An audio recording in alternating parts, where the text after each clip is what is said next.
حامدن و مسلیً بسم اللہ الرحمن الرحیم الصلاۃ والسلام علیک یا سیدی یا رسول اللہ وعلی آلک و اصحابک یا حبیب اللہ۔ شان مصطفیٰ صلی اللہ علیہ وسلم کے بہت سے پہلو اللہ تعالیٰ نے قرآن کریم کے اندر بھی بیان فرمائے اور احادیث طیبات اور سیرت کی کتب کے اندر بھی، تاریخ اسلامیہ کی کتب کے اندر بھی ہم حضور علیہ الصلوۃ والسلام کی عظمت اور شان کے حوالے سے بہت سے ابواب کا مطالعہ بھی کرتے ہیں اور علماء سے سنتے بھی ہیں، کتابوں کے اندر پڑھنے کا بھی ہمیں موقع ملتا ہے۔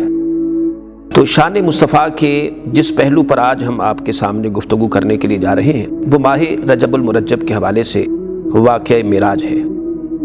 واقعہ معراج کو مختلف پہلوؤں سے ہم علماء کی زبانی سنتے ہیں، کتابوں کے اندر اس کی تفصیلات کو پڑھتے ہیں، لیکن میں آج واقعہ معراج کے جس پہلو پر گفتگو کرتے ہوئے آج اس سلسلے کا آغاز کر رہا ہوں وہ ہے واقعہ معراج کی حکمتیں، کہ رب کریم نے اپنے پیارے محبوب علیہ الصلوۃ والسلام کو معراج کیوں عطا کیا، اپنے پاس بلا کر اور اپنا دیدار بلا حجاب عطا کرنے کا مقصد کیا تھا۔ اس حوالے سے علماء نے مختلف کتب کے اندر معراج کی مختلف حکمتیں، مقاصد، وجوہ اور علل کو بیان کیا ہے۔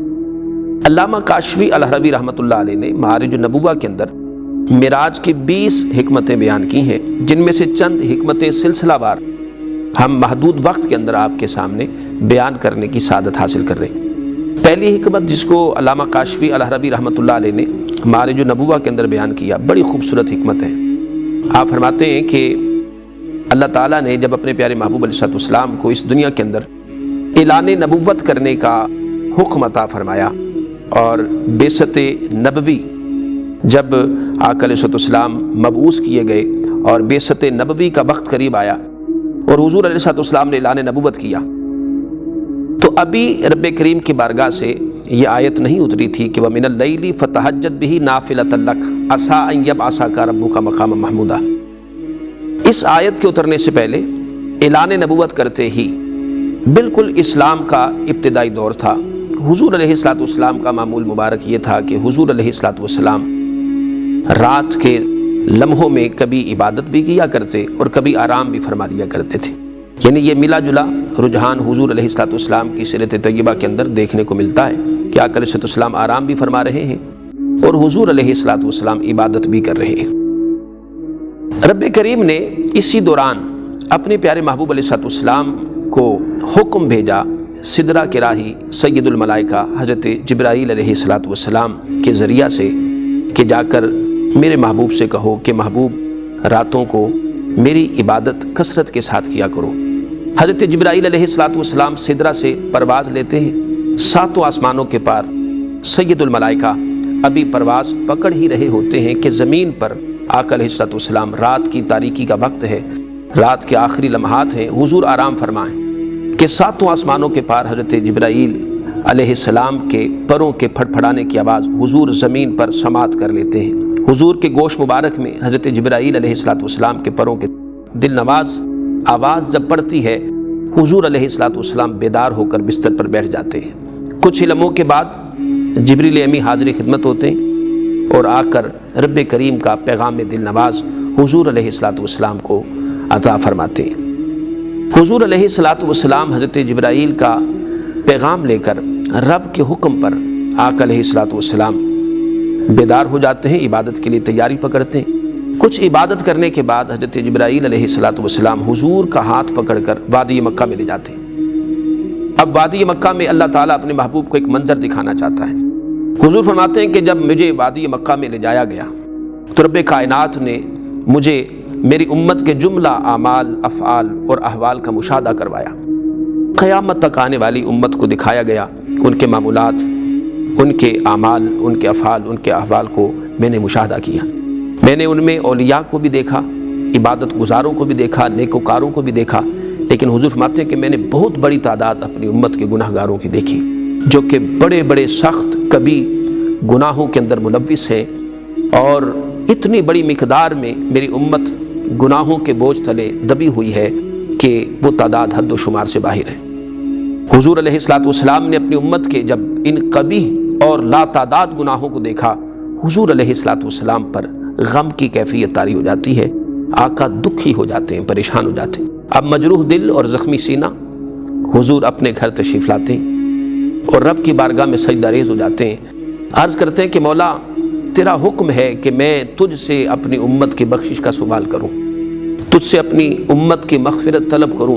مولا میری امت کے گناہ تعداد میں اتنے زیادہ ہیں اور کیفیت اور حیت میں اتنے خطرناک ہیں، الہی میں سوچ رہا ہوں کہ تیری بارگاہ میں اپنی امت کے کس کس گناہ کی معافی طلب کروں، کس کس گناہ پر تجھ سے اپنی امت کی مغفرت طلب کروں اور تجھ سے بخشش کا سوال کروں۔ حضور علیہ الصلوۃ والسلام ابھی یہ التجا رب کی بارگاہ میں کر ہی رہے تھے کہ رب کریم کی بارگاہ سے آواز آتی ہے کہ محبوب ہم نے تیری امت کی بخشش کو تیری عبادت کے ساتھ وابستہ کر دیا ہے، تیری امت کی نجات اور بخشش کا مدار اب تیری عبادت پر ہے۔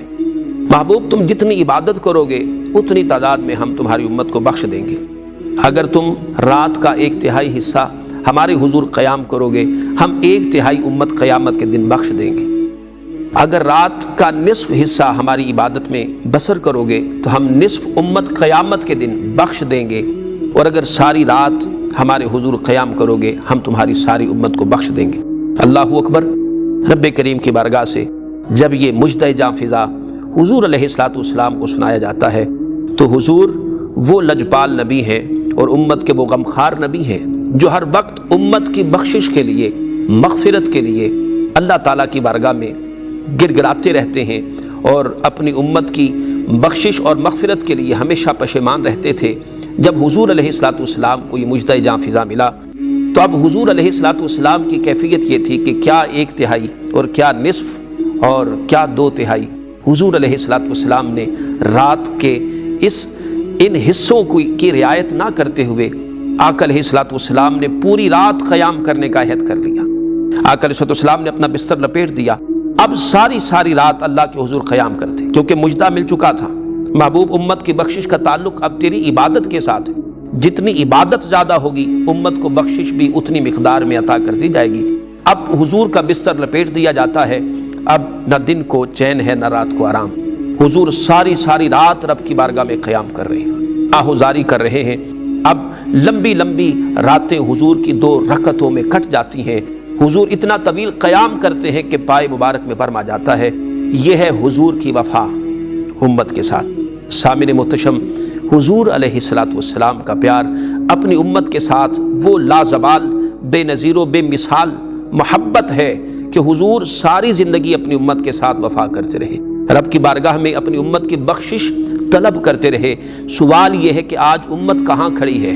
حضور تو وفا کر گئے، آیا امت حضور کے ساتھ وفا کر رہی ہے یا جفا کر رہی ہے؟